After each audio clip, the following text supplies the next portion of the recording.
Hola, buenas tardes. ¿Cómo les va? Bienvenidos nuevamente a otro de los días de criminología de la Escuela Judicial. Hoy es la segunda clase de la materia criminología. eh, y vamos a tratar de arrancar ya dentro de todo bastante rápido porque si no no nos va a dar el tiempo para ver el tema y para discutir. ¿Sí? Bien, antes de empezar, una serie de preguntas vinculadas a cómo les fue con la clase pasada, se quedaron con dudas, se quedaron algo, digamos, alguna pregunta específica. Y por otro lado, si ya hicieron las pruebas digamos, de los exámenes para ver también si tienen alguna duda sobre eso. Cualquier duda nos comentan. Pueden ser a través del chat o por voz, no hay ningún problema. ¿No han tenido dudas? Bien. Entonces podemos continuar hoy con la clase de criminología y hoy vamos a ver el tema que ya le habíamos comentado la clase pasada, que es la continuación del tema de la escuela clásica, que vimos, digamos, muy raudamente el jueves pasado. Y hoy vamos a tratar de un poco, en algunos momentos de la clase, recordar un poco qué es lo que vimos en la escuela pasada para poder asentarnos un poco más en cuáles son las ideas básicas de la escuela positivista en criminología. Bien, voy a tratar de poner la presentación. Cualquier cosa me dicen si se ve bien o no se ve bien.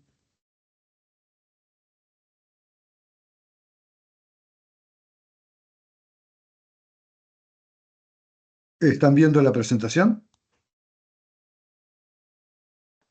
Sí, sí, se ve. Perfecto. Sí, sí, Bien, se ve. bueno, muchas gracias. Bueno, em, como siempre, yo voy a dar la clase expositiva teórica al principio y después vamos a tratar de discutir un poco. Pero recuerden que en cualquier momento pueden cortarme, ¿sí? Si quieren hacer una pregunta, a mí me va a ser más fácil si la hacen por voz, porque yo no estoy viendo el chat, porque estoy dando la presentación. Así que no tengan problemas en preguntar lo que ustedes consideren necesario. Bien, como les comentaba, entonces hoy vamos a ver el segundo módulo, que es el de positivismo criminológico, y vamos a tratar de un poco de insertarlo en el contexto de lo que ya habíamos visto anteriormente, que era la escuela clásica. ¿Sí? Para empezar con la idea básica de qué es el positivismo, ¿sí? Eh, el positivismo que nosotros vamos a ver ahora, que es el criminológico, es una parte de lo que se llamó movimiento positivista o filosofía positivista, que es un movimiento académico y científico que se origina en la segunda mitad del siglo XIX y se termina consolidando en la última década del siglo XIX y en la primera década del siglo XX, que es el momento de mayor auge del positivismo. Pero a qué nos referimos cuando estamos hablando de positivismo o escuela positivista o filosofía positiva? Es básicamente a una conceptualización de lo que es el saber científico, eh, que básicamente tiene como coyuntura una idea de cuál es el conocimiento realmente genuino cuando hablamos de conocimiento científico. A estas condiciones de conocimiento genuino eh, se las denomina positivas, básicamente porque tenían que derivar de cuestiones perceptibles y verificables. Y cuando hablo de perceptibles, hablo de sensorialmente perceptibles, de cosas que podemos ver, que podemos tocar, que podemos medir, que podemos evaluar. A eso, el positivismo a esa cuestión le da un carácter de alta importancia, ¿sí?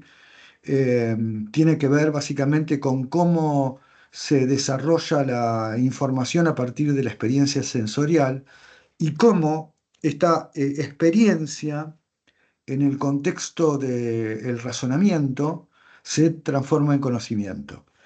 Los positivistas le daban mucha importancia a esta relación entre razón o racionalidad y experiencia sensorial.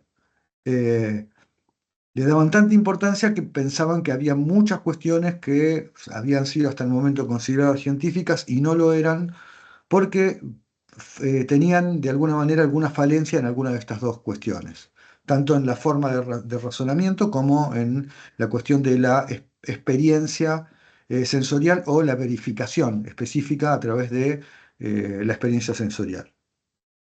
Entonces, lo que van a decir es que los datos verificables, ¿sí?, son los que vamos a denominar hechos positivos, ¿sí?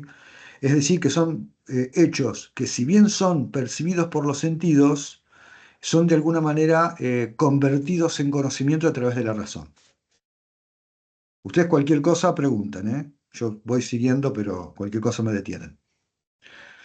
Bien, uno de los máximos autores del positivismo es Augusto Comte, ¿sí? Que es un sociólogo que sostenía básicamente que la sociedad o todo aquello que nosotros llamábamos sociedad estaba regido por las mismas leyes que el mundo físico, ¿sí?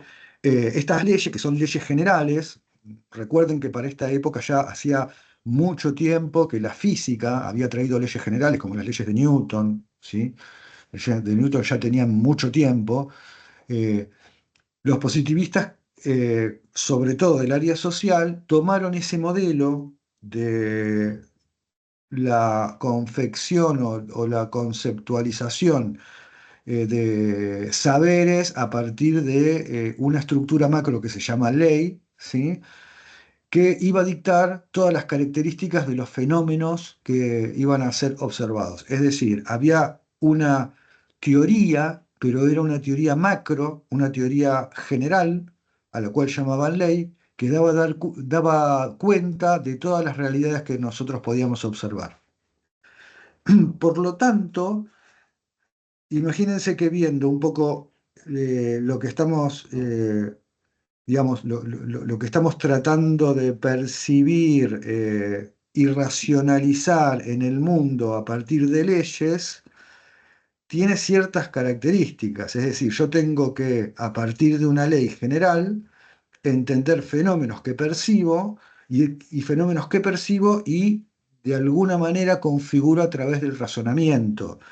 Todo esto generaba un paquete, podríamos llamar un combo, ¿sí?, que daba cuenta de lo que era el conocimiento científico de la época. Todo aquello que no entraba en ese paquete, básicamente porque era derivado de mecanismos de introspección o eran, digamos, categorizados como conocimientos intuitivos, metafísicos o teleológicos, todo eso no entraba dentro de las ciencias.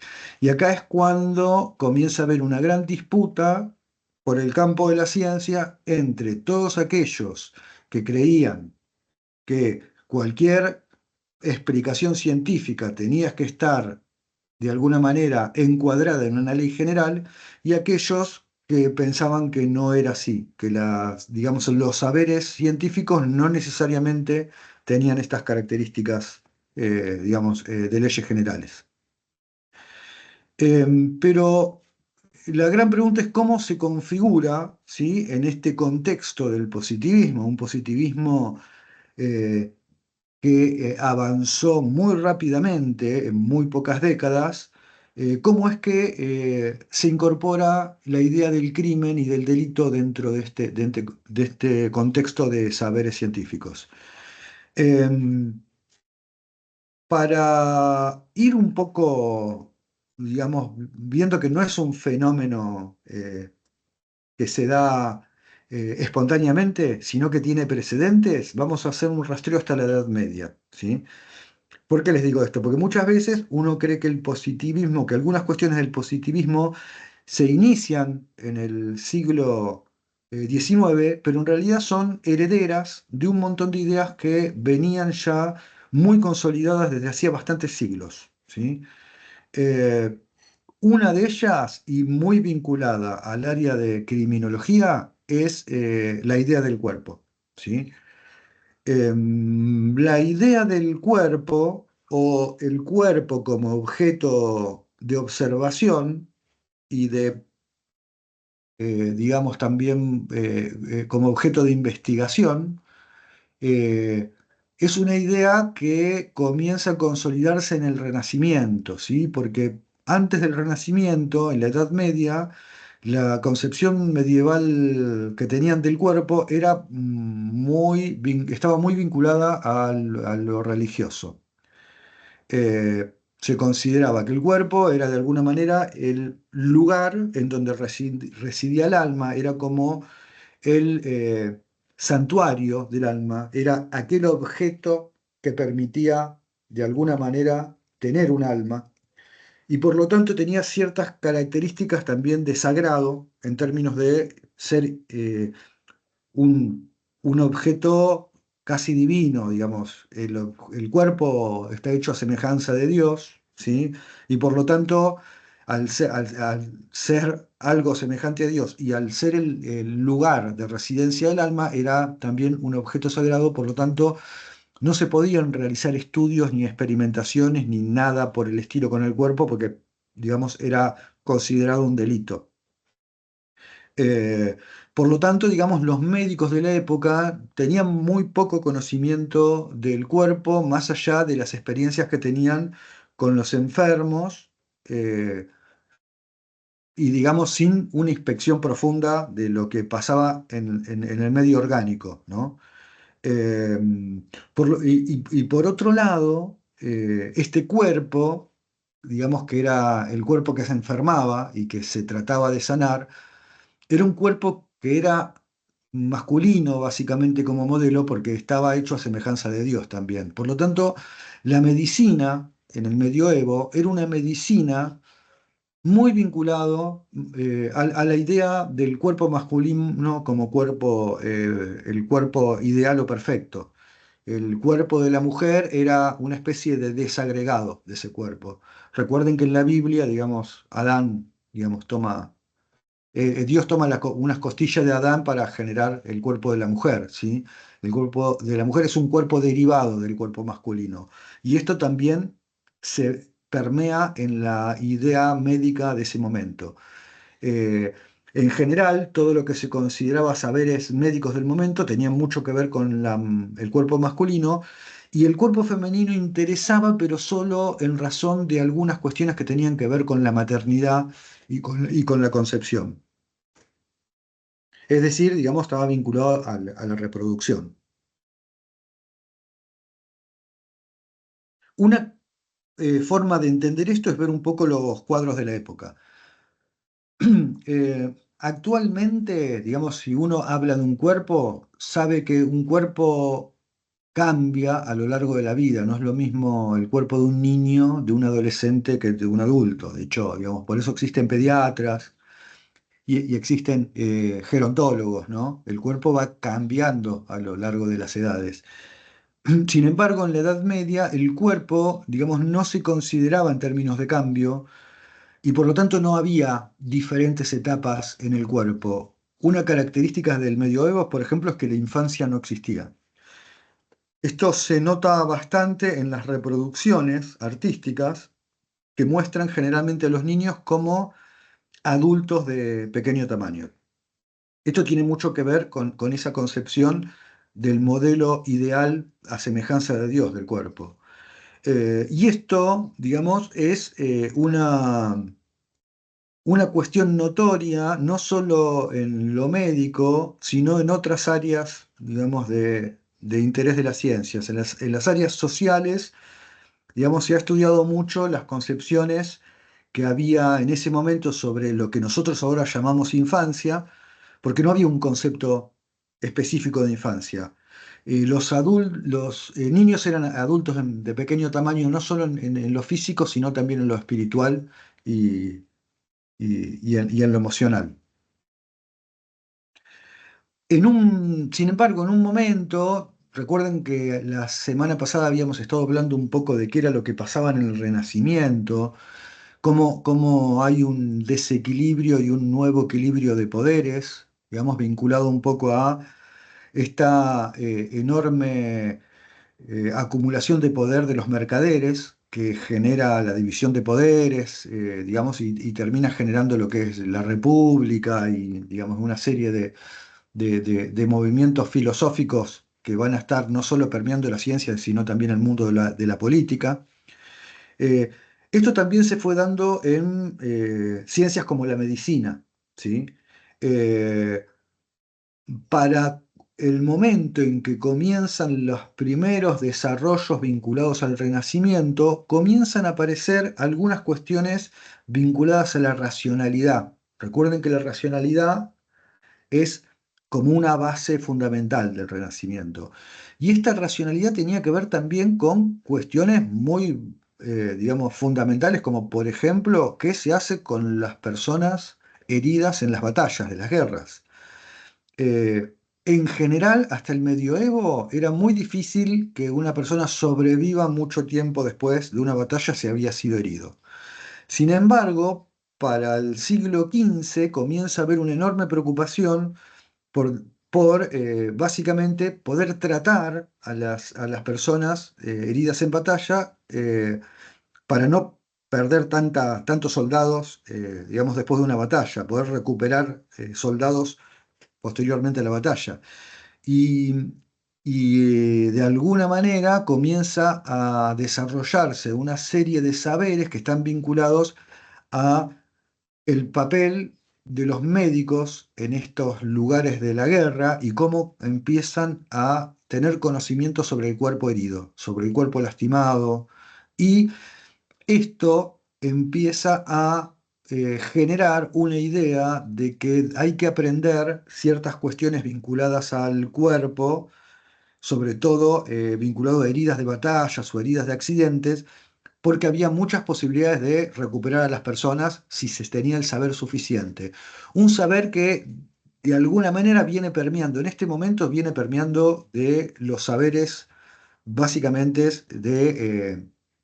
el conocimiento otomano de medicina, ¿sí? Es como que se va filtrando en el medioevo y comienza, los otomanos tienen un conocimiento, digamos, muy superior a los europeos en medicina en la época. Y comienza entonces también a haber una enorme necesidad de todo este conocimiento que se va generando, tratar de reproducirlo de alguna manera. Y comienzan a aparecer lo que se llaman las figuras del hombre herido. Figuras del hombre herido que empiezan a aparecer en muchos lugares de Europa.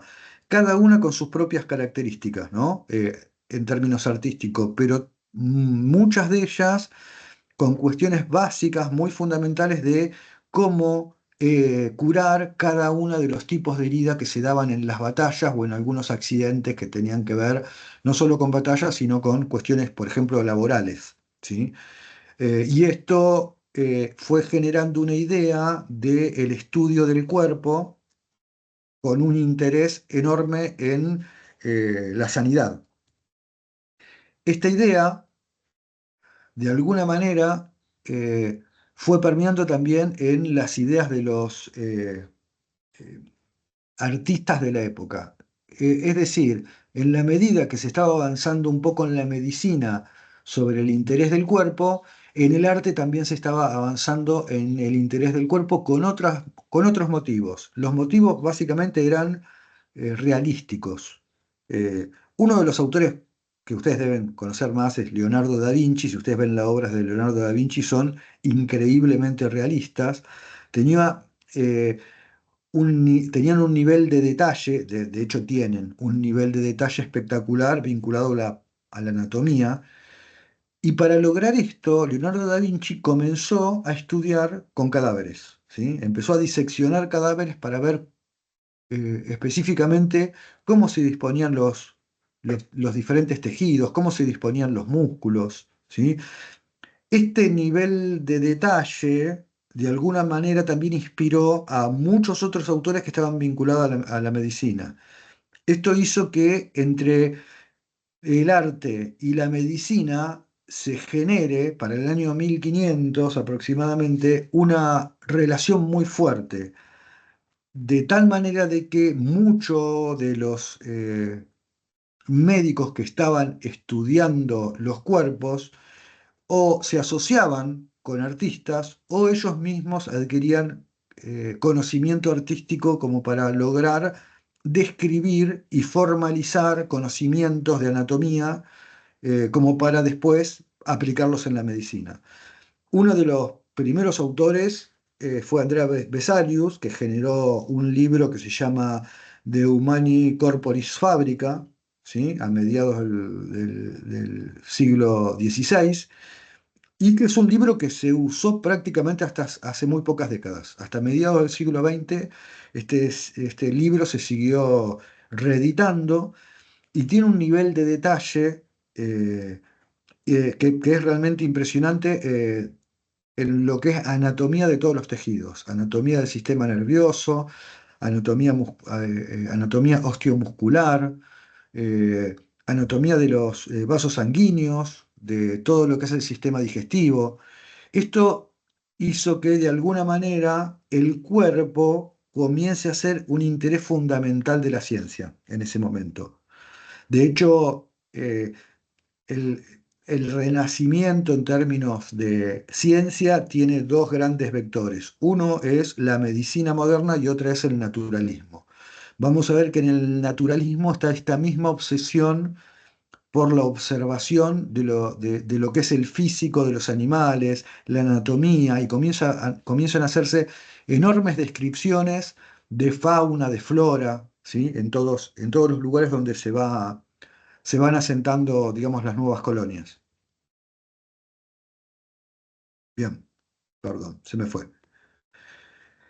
En este contexto, en un contexto en donde hay un enorme interés por el cuerpo y posteriormente también por la fisiología, la anatomía y muchas, digamos, cuestiones que tienen que ver con no solo cómo funciona el cuerpo, sino de dónde proviene el cuerpo. Se descubren los espermatozoides, se empiezan a descubrir un montón de, digamos, se empieza a tener un montón de descubrimientos en la época. Se cruza con otras ideas, digamos, que vienen del naturalismo, ¿sí? Una de las ideas más fuertes del naturalismo, y sobre todo de fines del momento del naturalismo, es las ideas del evolucionismo, sobre todo del evolucionismo darwiniano, ¿sí? Que vamos a ver ahora. Eh, ¿De dónde provienen todas estas, digamos, ideas del evolucionismo? Hasta ese momento había un interés enorme por describir la naturaleza, ¿sí? Ese interés enorme por describir a la naturaleza lleva, por ejemplo, a algunos geólogos a tratar de entender el mundo desde la misma naturaleza, es decir, no solo el mundo de la biología, sino el mundo de las rocas, de los sedimentos, de todo esto que no tiene vida, pero que de alguna manera se presupone que no siempre fue de la misma forma. Uno de los autores más famosos de ese momento es el geólogo James Hutton, que lo que hace es tomar conocimientos de muchísimas personas que han estado, digamos, sobre todo en los viajes de colonización de nuevos territorios, en los viajes de mapeo del mundo, y que tomaron también muestras de tierra, muestras de roca, hicieron descripciones de paisajes. eh, a partir de todo este conocimiento, James Hutton da una teoría que plantea que la Tierra, el mundo que conocemos, tiene lo que se denomina un origen profundo. Es decir, un tiempo, una profundidad temporal que no era la que se estaba planteando hasta ese momento en la Biblia. En la Biblia se calculaba, de acuerdo a los entendidos en teología, que el mundo tenía unos 60.000 años. Hutton sabe que, digamos, a partir de los fenómenos que se observan, esto, digamos, tiene una profundidad temporal muchísimo mayor y se empieza a hablar en ese momento de lo que se denominan tiempos geológicos, tiempos que hasta ese momento eran inconmensurables, eran cifras de tiempo que parecían, digamos, irracionales. Esto se profundizan con las ideas de otro geólogo, Charles Lake, que de alguna manera dice que no solo hay una profundidad enorme a nivel temporal, sino que a lo largo de toda esa profundidad temporal, en el mundo las reglas y las leyes de funcionamiento no cambiaron, ¿sí? A eso se le va a llamar actualismo. ¿Y qué significa esto? Significa que si nosotros observamos de alguna manera los fenómenos naturales que están ocurriendo ahora, tenemos que entender que esos fenómenos naturales ocurrieron desde siempre, ¿sí? Y si vemos una montaña, vemos una playa o vemos un valle, ese valle se formó con muchísimo tiempo a partir de fenómenos terrestres que se dieron durante muchísimo tiempo siempre de la misma forma, de tal manera que, por ejemplo, surge una montaña, digamos, y esa montaña es deteriorada por el viento, el sol, la tierra, que va generando sedimentos, que van generando valles, que esos sedimentos llegan hasta la playa, el mar también, digamos, tiene una tarea constante de ir rompiendo rocas y convirtiéndolas en arena, y todo lo que vemos ahora es producto de esa cuestión permanente que se dio durante muchísimo tiempo. Entonces, esto rompe con dos cuestiones. Primero, el tiempo es enormemente profundo y después no existen, van a decir, no existen grandes catástrofes que originaron el mundo como se planteaban hasta ese momento. Esto genera, sumada a algunas teorías como la de Malthus, ¿sí? Digamos, sí, supongo que a Malthus lo conocen. Malthus es el autor que dijo en su momento que, digamos, la población crecía en forma exponencial, mientras que los recursos y la disponibilidad de alimentos no seguía esa curva exponencial. Por lo tanto, en algún momento el mundo iba a tener mucha población y esa población iba a tener problemas de hambruna y, digamos, y iba a haber una mortalidad muy alta. Esta idea de Malthus, también de la época, generan como una especie de digamos, de interacción con todos los naturalistas de esa época que empiezan a pensar la naturaleza de una forma más renovada. Y esto cierra básicamente con los viajes de Darwin. Darwin hace un viaje de 5 años alrededor de todo el mundo, recolecta muestras de todos lados del mundo, ¿sí? Hace descripciones, dibujos de todo lo que fue encontrando y termina con una teoría que es la teoría del origen de las especies. La teoría del origen de las especies junta todo esto, las teorías geológicas, las teorías de Malthus y las teorías y todos los conocimientos naturalistas de la época, que tiene mucho que ver con conocimientos del cuerpo, conocimiento de anatomía, ¿sí? Todo esto genera un combo que Darwin va a sintetizar en una ley que es muy simple y es una de las leyes, digamos, algunos autores han dicho más elegantes en términos, en términos filosóficos. Va a decir pocas cosas. Primero, va a decir, todos los organismos tienen descendencia. Esa descendencia que tienen los organismos, digamos, si bien se parecen a sus progenitores, no todas son iguales entre sí, ¿sí? Son parecidas entre sí. Por lo tanto, hay diferencias y esas diferencias son al azar, son aleatorias. Uno no puede predecir cuáles son las diferencias que van a ocurrir en una, por ejemplo, en una camada de cachorros de perro, ¿sí? Otra cuestión es que nacen más de los que pueden sobrevivir. Una, una perra, una loba, pueden llegar a tener 8 o 10 cachorros, no todos van a sobrevivir, ¿sí? Y no van a sobrevivir porque existe un ambiente hostil. Y esto del ambiente hostil tiene que ver con un ambiente en donde hay que conseguir los recursos alimentarios, hay que luchar para conseguir una presa, hay que luchar para no ser la presa de otro animal, ¿sí? Y a esto Darwin lo llama la lucha por la supervivencia, ¿sí? Esta cuestión de estar en un ambiente hostil, en un mundo hostil. Y va a decir, en este combo, donde nacen muchos con ciertas variaciones y hay un ambiente hostil, solo sobreviven unos pocos. ¿Y quiénes van a sobrevivir? Los más aptos. solo van a sobrevivir los más aptos para dar cuenta o para hacer frente a lo que ocurre en ese ambiente. A esto llamó selección natural. Este es el principio básico de la selección natural. ¿Sí? Por lo tanto, olvídense de esto de las ideas de que los organismos luchan unos contra otros para ver quién sobrevive. No es la idea esta de Darwin. La idea de Darwin es de un ambiente hostil, un ambiente complejo en su hostilidad. Bien, en este contexto en donde, digamos, Darwin propone esta teoría que es muy simple y es enormemente aceptada por prácticamente toda la comunidad de naturalistas, ¿sí?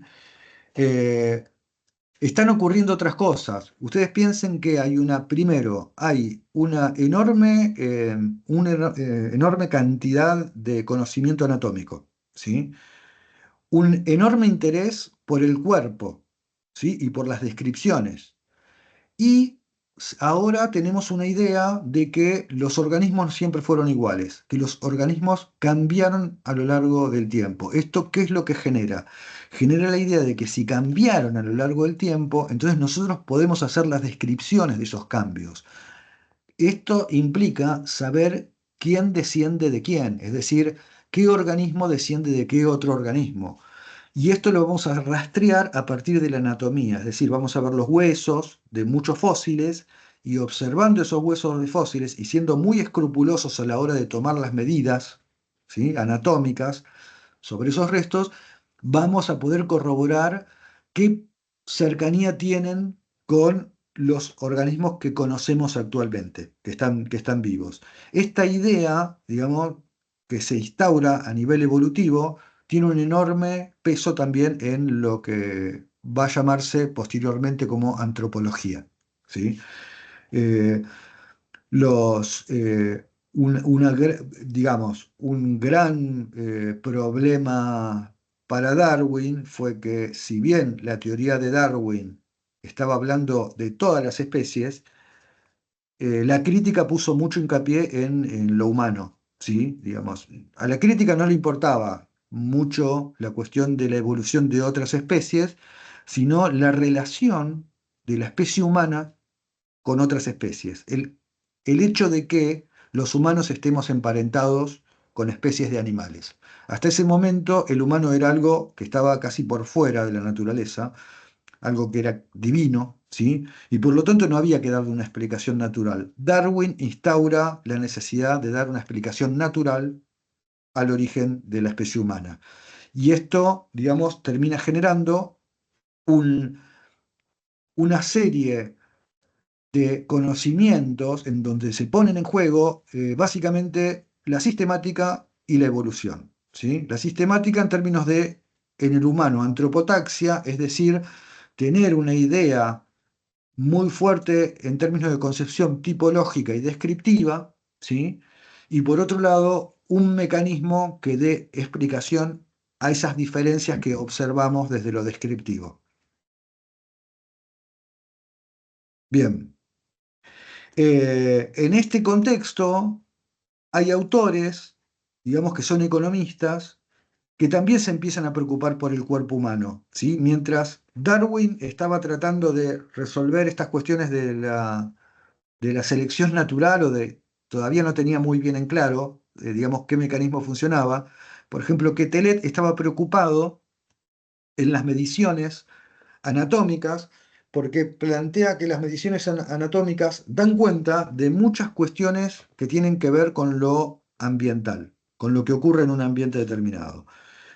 Lo que más van a recordar de Quetelet seguramente va a ser el índice de masa corporal, ¿sí?, que lo usamos todavía hasta ahora y que lo pueden escuchar o ver o leer en una revista, digamos, una de las ideas que, digamos, han permeado más el sentido común. Cuando hablo de índice de masa corporal, digamos, hablo de qué persona es más flaca, qué persona es más gordita, ¿sí? Y esto lo hizo a través de básicamente tomar un indicador que es el peso sobre la talla al cuadrado. Esto permitía, por ejemplo, saber estado nutricional. Que Telet sabía que había poblaciones que tenían estados nutricionales con bajo índice de masa corporal y que tenían que ver con las poblaciones campesinas, ¿sí? Y esas poblaciones campesinas además tenían baja estatura, mientras que había otras poblaciones que tenían un índice de masa corporal más alto, ¿sí? Estas ideas también están dando vuelta en esa época y empiezan a disputar una cuestión vinculada a qué cosas en el humano son constitucionales, digamos, y qué cosas son problemas del ambiente. Es decir, cuántas cosas anatómicas del cuerpo humano están relacionadas con un ambiente al cual estamos, digamos, siendo, del cual estamos siendo parte, pero también estamos siendo afectados por el ambiente, y cuánto no de eso, cuánto es constitucional, lo que más adelante va a ser llamado genético, ¿sí? Paralelamente, muchos otros autores empezaron a usar estas cuestiones de la antropometría no relacionadas a las ciencias naturales, ¿sí? Sino a la necesidad de describir personas para tener registros de identificación. Fíjense cómo son todas ramas diferentes que están ocurriendo, digamos, eh, y con intereses diversos, pero que todas estas vamos a ver que se reúnen finalmente en un único interés.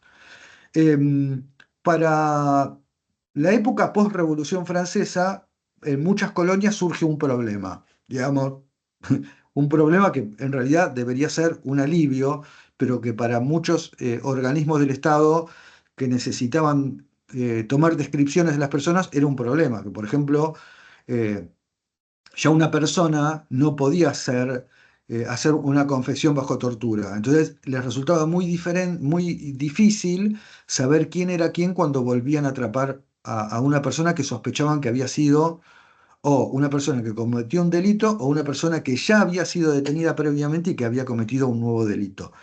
Eh, Todo esto implicó armar sistemas de descripción, grandes sistemas de descripción, en donde primero se empiezan a describir características generales, ¿sí? Como digamos, las características fisonómicas, pelo oscuro, color de ojos, todas cosas que podían describirse en documentos. Si tenía tatuajes, la descripción de esos tatuajes, muchas veces el dibujo del tatuaje, ¿sí?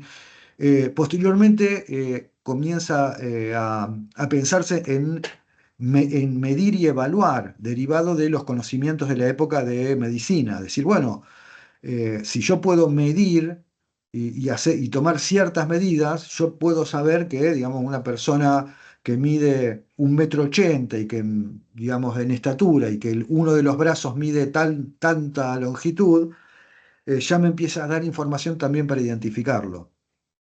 Y se suma a esto una incipiente capacidad para fotografiar que rápidamente se convierte en un mecanismo, digamos, en una década, se convierte en un mecanismo básicamente para realizar registros de rostros y de personas.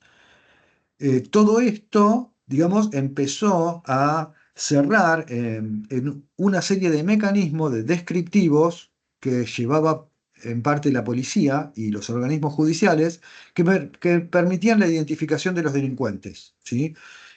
Para 1879, Bertillon propone un método en donde combina varias de estas cuestiones. El sistema de Bertillon tenía que ver con fotografías hechas, digamos, de frente y perfil, y sumaba 5 mediciones principales, que eran longitud de la cabeza, anchura de la cabeza, longitud del dedo medio, longitud del pie izquierdo y la longitud del antebrazo. Para Bertillon decía que cuando uno medía estas mediciones era casi imposible que dos personas tengan la misma combinación de medidas. A esto se le sumaba las descripciones y se le sumaban las fotografías, ¿sí? Esto hacía que la identificación de los delincuentes sea mucho más eficiente, ¿sí? Y esto comenzó a permear en prácticamente todas las policías en todo el mundo. Todavía no se tenía la huella digital, digamos, la huella digital se descubre unas décadas después. Bien, todo esto hace que en algún momento, digamos, se empiecen a relacionar todos estos registros que se estaban tomando, digamos, vinculados a la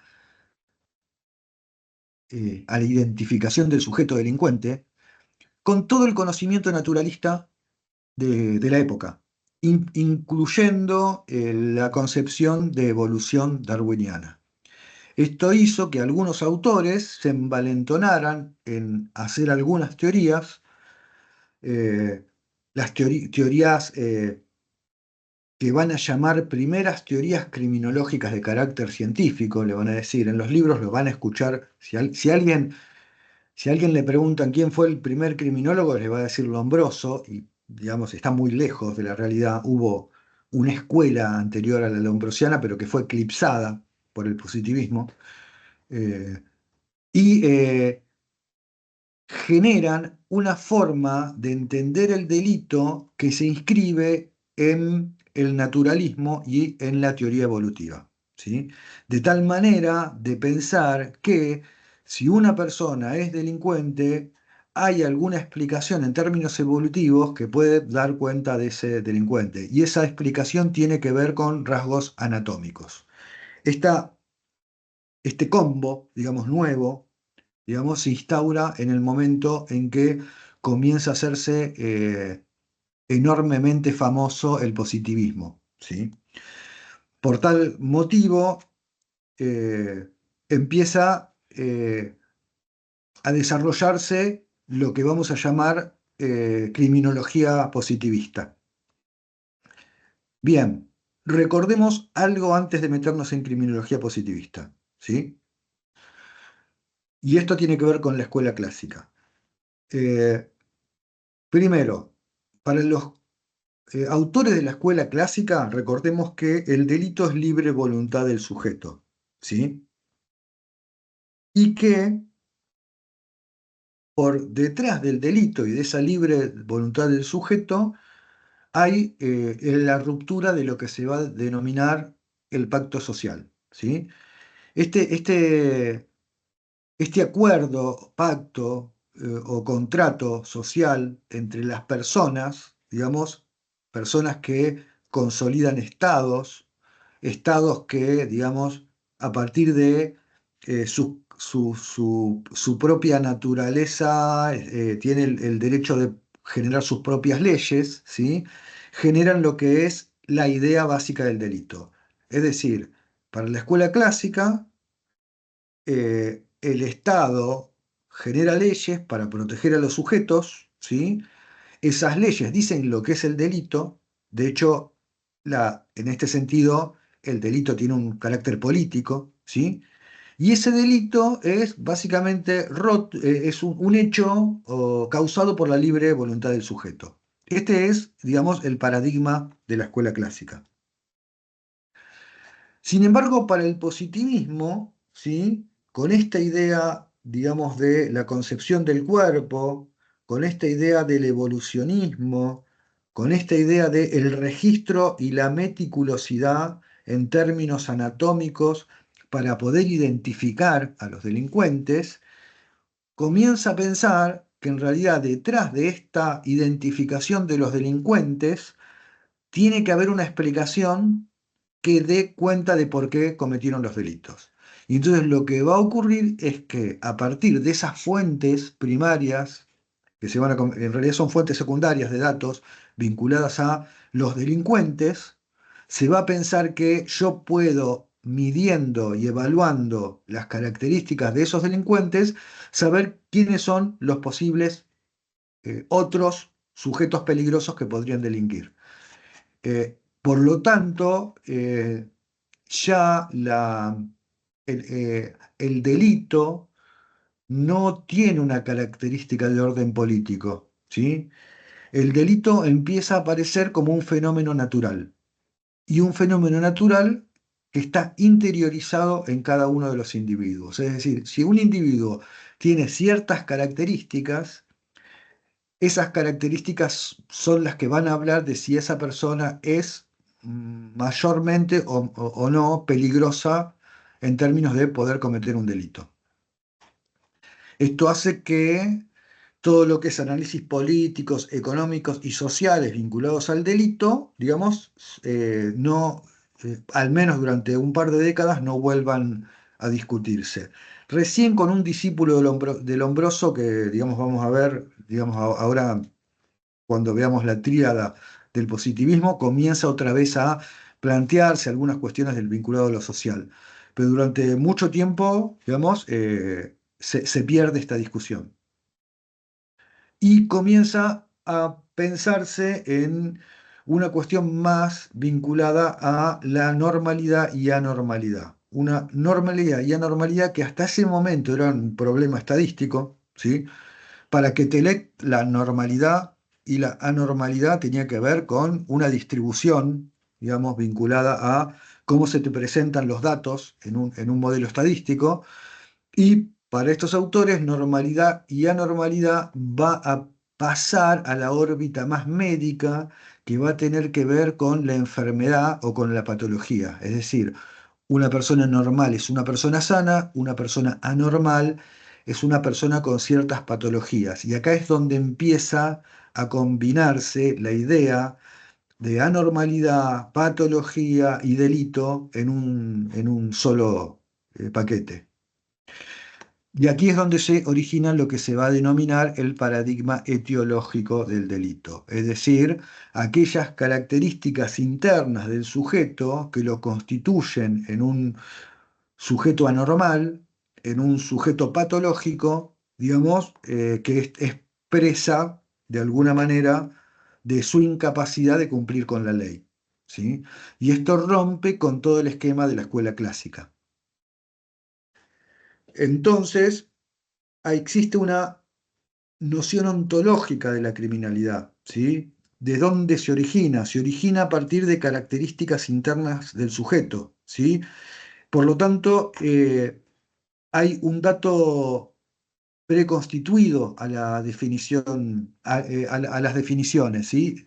De alguna manera, no me preocupa con, digamos, definir tanto el delito, ni explicar por qué razones se ocurre un delito si ya tengo una noción ontológica del delito. Si yo sé que un delito se básicamente ocurre por las características internas de un sujeto.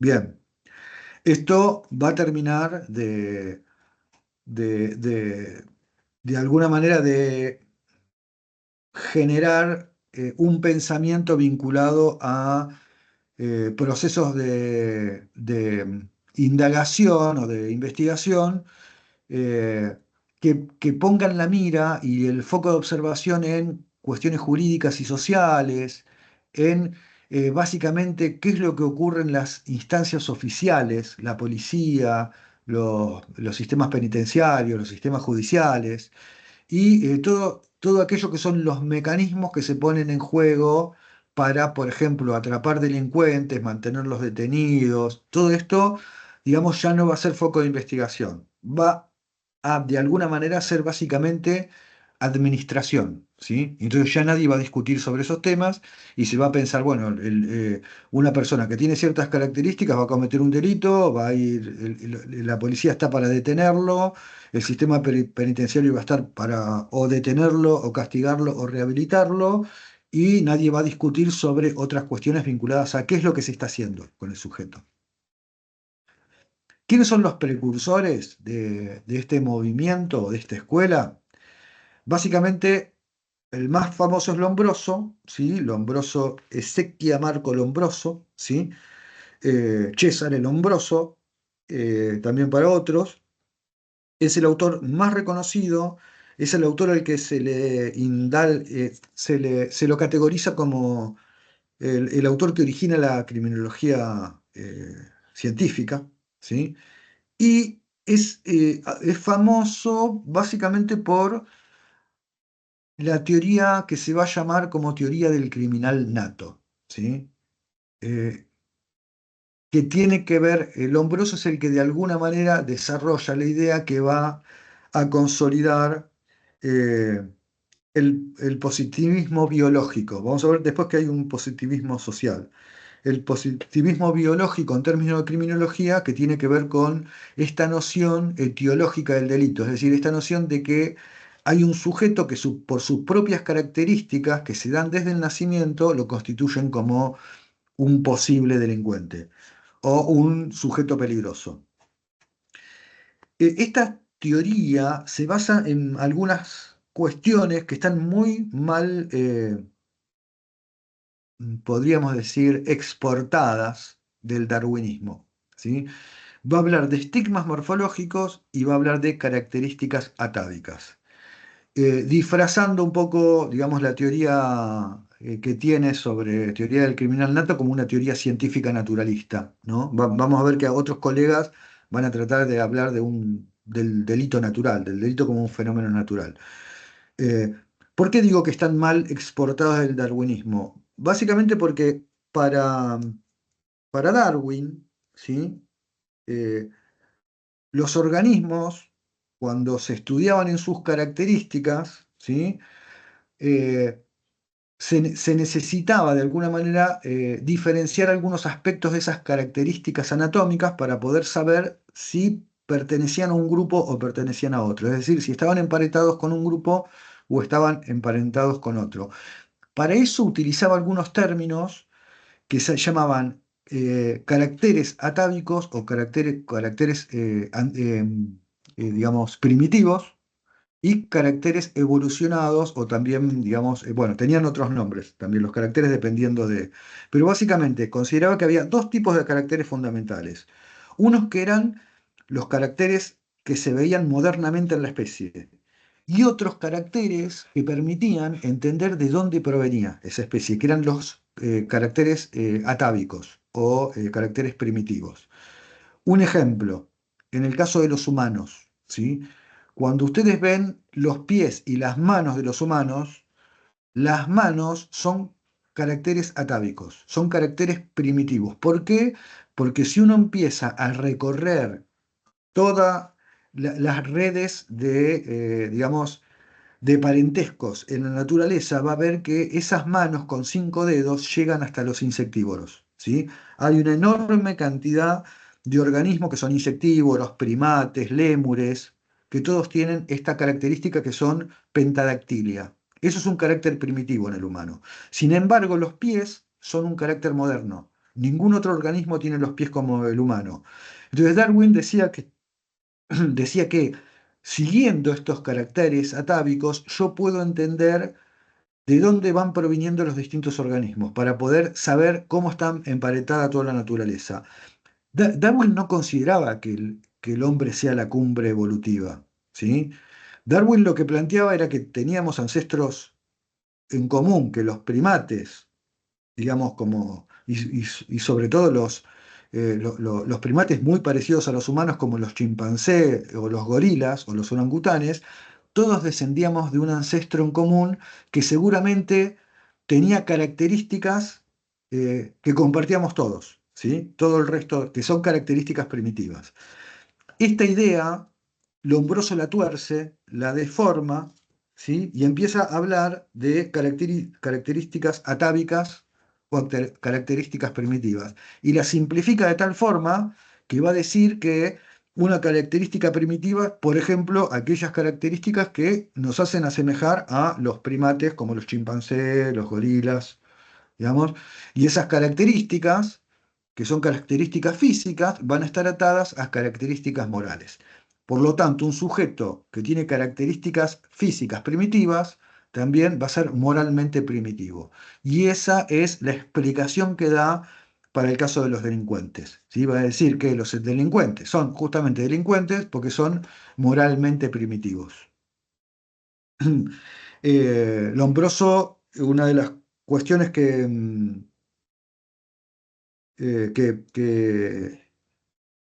trabaja es básicamente en eh, bases fotográficas derivadas de los servicios de policía, ¿sí? En base a esa serie de fotografías de la serie de policía, él hace varios libros. Uno es el Tratado Antropológico Experimental del Hombre Delincuente, un tratado que no es antropológico y que no es experimental tampoco, porque no hace ningún experimento, ¿sí? Solo hace, digamos, descripciones de fotografías de delincuentes y que se convierte en uno de los tratados más leídos por los criminólogos de la época, ¿sí? Criminólogos, policías, sistemas judiciales, ¿sí?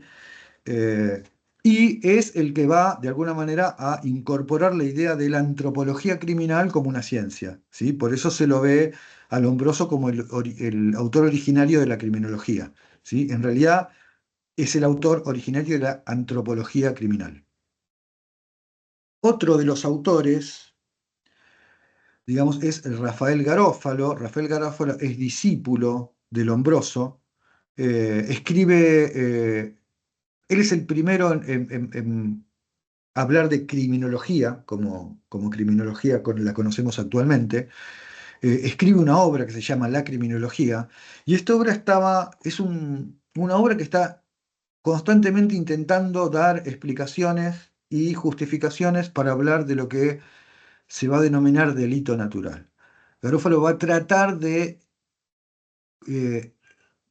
de alguna manera, convencer al resto de los académicos de que el delito no es un fenómeno político, sino que es un delito, el delito es un fenómeno natural. Y toma de Lombroso gran parte de sus explicaciones, ¿sí?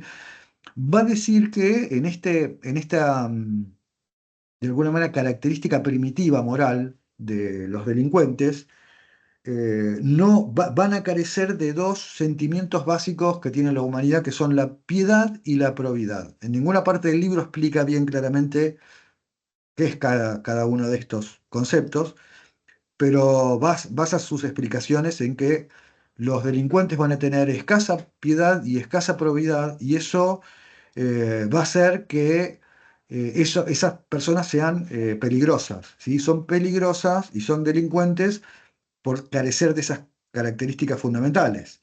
Esto va a dar cuenta de un concepto que va a empezar a crecer a partir de Garófala, que es el concepto de peligrosidad. Va a decir que muchos individuos, por sus características, en términos de moralidad, van a ser peligrosos. Y va a plantear que muchos de estos individuos son irrecuperables, ¿sí? Para cuando, digamos, se consolida esta idea de personas que es irrecuperables, ya estaba la idea de estos autores de que en el caso de que los individuos sean irrecuperables, una de las ideas fundamentales era la inoculación o la pena de muerte como solución. Eran personas que no podían ser rehabilitadas. Una idea que va en contra, primero, de la escuela clásica y después que va en contra de muchos otros autores de la época. El tercer autor, y con esto componemos lo que se llama la escuela positivista italiana, ¿sí? Es Enrico Ferri. Enrico Ferri, junto a Garofalo y Lombroso, son una trinidad que de alguna manera genera una enorme expansión de la criminología positivista. Muchos autores como Nitúa dicen que si no fuese por Ferri, eh, tanto Garófalo como Lombroso hubieran quedado ahí, digamos, hubieran quedado como unos autores que en algún momento intentaron plantear estas ideas, pero quedaron básicamente en una fase descriptiva y como una especie de, digamos, con la idea de que Lombroso no iba más allá de una descripción de los mismos, de personas que estaban detenidas en los sistemas penales, por lo tanto no tenían como mucho fundamento para permear en el mundo académico. Sin embargo, Ferri permea en el mundo académico, primero porque es una persona de una muy buena escritura, es una persona, digamos, que cuando se lo lee, digamos, es muy prolífico en su lectura.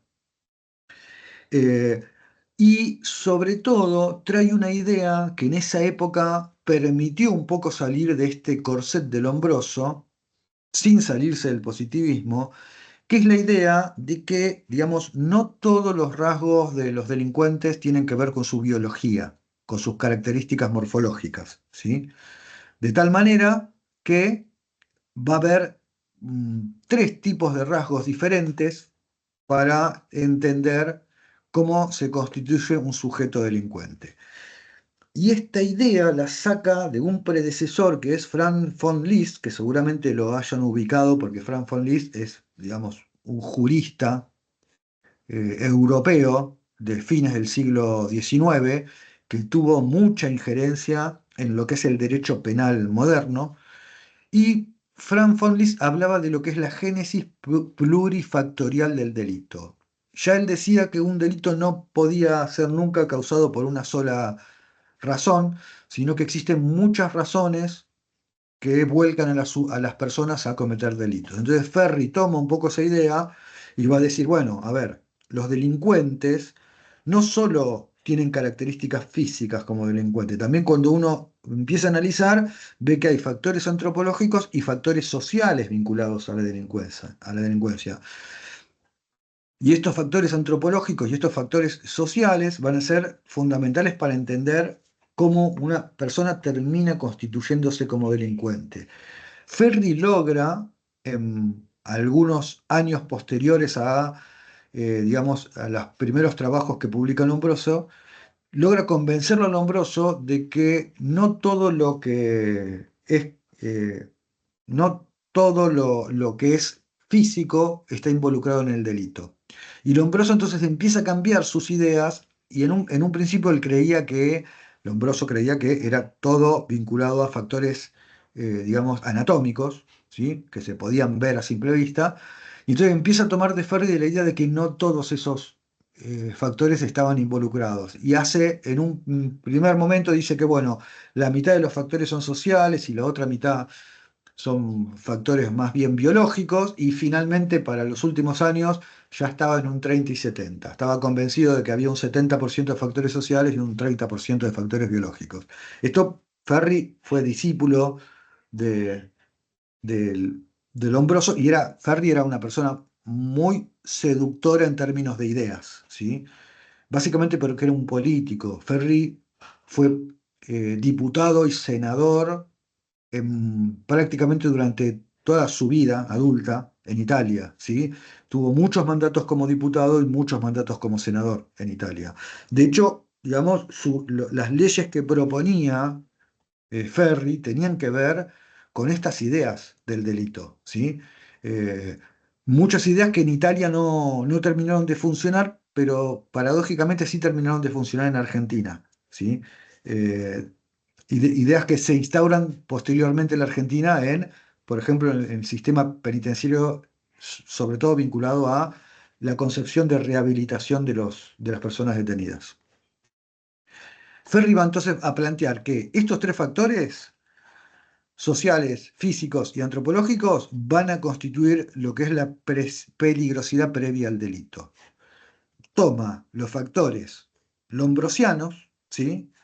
Toma factores sociales, como por ejemplo si los padres eran alcohólicos, si la madre era prostituta, si vivía en barrios bajos.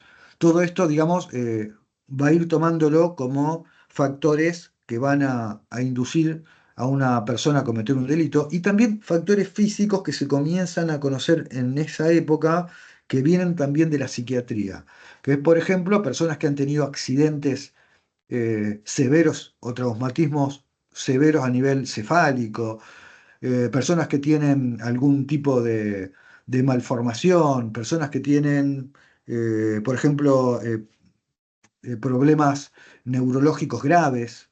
Todo esto, digamos, van a ser factores físicos. Y todo esto va a conformar esa cuestión de la peligrosidad. Eh, Estas ideas, digamos, se complementan básicamente con una idea que venía de la escuela clásica, que es la idea de la defensa social. Pero acá esta idea de la defensa social toma otra forma. Eh, para los clásicos, la defensa social tenía que ver con que, digamos, el pacto social estaba hecho para defendernos de justamente las personas que no cumplían con ese pacto social. Para estos otros autores, el plano de la defensa social tiene que ver con los sujetos peligrosos. sujetos internamente peligrosos. Y esto es otra cuestión, ¿sí? Entonces, sujetos que por sus características podemos sospechar que son peligrosos para la sociedad. Eh, el plano de la defensa social planteaba primariamente que para los clásicos que la sociedad tiene derecho a defenderse del sujeto delincuente y que el delincuente tiene derecho a recuperarse. Esto era la defensa social para la escuela clásica. Para esta nueva escuela positivista, primero, la sociedad tiene derecho a defenderse de los sujetos peligrosos, ¿sí? Y el delincuente básicamente podría tener derecho a recuperarse, pero la mayoría de ellos no es posible recuperarlos porque son biológicamente, digamos, delincuentes.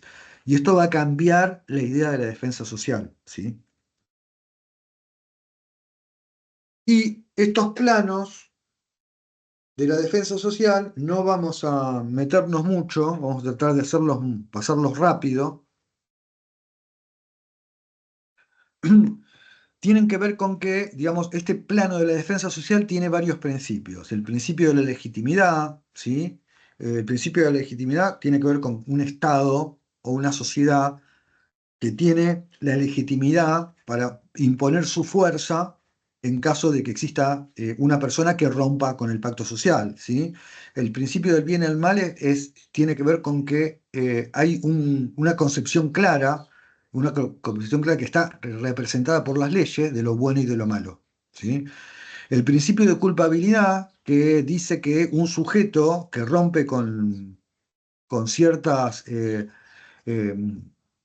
leyes, que rompe con el pacto social de alguna manera, es culpable y es responsable de romper con el pacto, y bueno, así sucesivamente. Hay un principio de igualdad, hay un principio del fin de la prevención, es decir, que las agencias actúan para prevenir, todos somos iguales ante la ley, y hay un principio del interés social vinculado a cómo funcionan las agencias del Estado en términos eh, de imponer su poder para defendernos de los delincuentes. Bien, entonces ya se los dije acá, no los vamos a ver, porque están todos descriptos, ¿sí? Bien, ¿qué es lo que ocurre? Para, para ese momento, digamos, cuando Ferri comienza a instaurar sus ideas en Italia, en la Argentina comienza a haber un fenómeno social muy particular, que es la inmigración. En Argentina, entre 1890 y 1910, la cantidad de personas que ingresaron al país hicieron triplicar la población en solo 20 años. Eso hizo que en todas las zonas cercanas al puerto de Buenos Aires o aquellos puertos donde podían descender los inmigrantes, tuvieran una enorme cantidad de personas que no se sabían a dónde vehiculizarlas, ¿sí? Se presuponía que muchas de esas personas iban a ir al interior del país a trabajar como campesinos, que se le iba a regalar o otorgar tierras. Eso nunca ocurrió. Entonces, muchas de esas personas quedaron de alguna manera atrapadas muy cerca de los puertos y empezaron a conformar barrios muy grandes, condominios, ¿sí? Lugares en donde convivían muchas familias en muy poco espacio, y eso fue generando un contexto muy parecido a lo que ocurrió en Chicago, que vamos a ver después, cuando veamos la escuela de Chicago y el funcionalismo. Lugares en donde había un enorme conflicto social, una enorme desorganización por parte del Estado, y esto generaba, digamos, una enorme cantidad de conflictos entre personas y básicamente de personas contra el Estado. En ese contexto empieza a haber una serie de leyes vinculadas a lo que estaba ocurriendo, que son leyes básicamente primero, de detención, que habilitaba a la policía a detener personas que cometían, digamos, o generaban conflictos en la vía pública, personas que generaban huelgas. Muchas de estas personas que habían venido Europa tenían ya la concepción de los sindicatos, ¿sí? Personas que habían trabajado digamos, y habían sido de alguna manera partícipes de las políticas de los sindicatos, y eso lo traen a la Argentina, y esto genera otra fuente de conflicto, y empieza a haber una serie de leyes vinculadas a cómo contrarrestar todos estos problemas que traían, digamos, los extranjeros. Y en ese contexto también se generan otro tipo de leyes que tenían que ver con lo criminal, ¿sí? A todas esas personas que se las detenía, ¿sí? Tenía que haber alguna forma de rehabilitarlos o de resocializarlos, ¿sí? Y comienzan las primeras ideas de qué se puede hacer con esos sujetos, ¿sí? En ese contexto empiezan a haber leyes vinculadas a cómo generar procedimientos, digamos, dentro de los lugares de detención para que esas personas cuando salgan en libertad estén de alguna manera rehabilitadas. A lo largo del siglo XX, digamos, desde ese momento hasta la actualidad, hubo varias leyes. Hay un código, digamos, que se genera en la provincia de Buenos Aires a mediados de los años 50, a mediados del siglo XX. Digamos, es el Código de Ejecución Penal de la provincia de Buenos Aires, que es un código que para ese momento era realmente muy moderno, estaba inclusive por encima de muchos países europeos en este momento, sobre todo por sus características humanísticas, ¿sí? Que es la Ley 5619, una ley que estuvo funcionando hasta fines del siglo XX, ¿sí? Esa ley, digamos, es derogada por la Ley de Ejecución Penal bonaerense, la 12.256 del año 97, 1997. ¿Sí?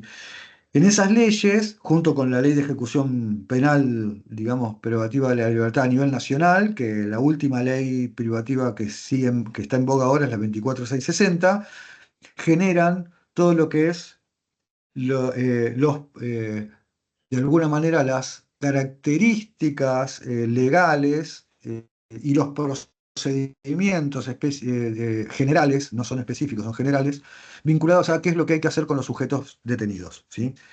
Eh, bien, esto que se genera en Argentina tiene ciertas características que se presentan en la actualidad, pero que se originan en algunas ideas de estos primeros positivistas que se arraigan en Argentina como José Ingenieros. José Ingeniero es una persona que viene de la policía a principios del siglo XX, que toma las ideas de Ferri, ¿sí? Es un ávido lector de Lombroso, de Ferri. Cuando lee a Ferri se maravilla, ¿sí?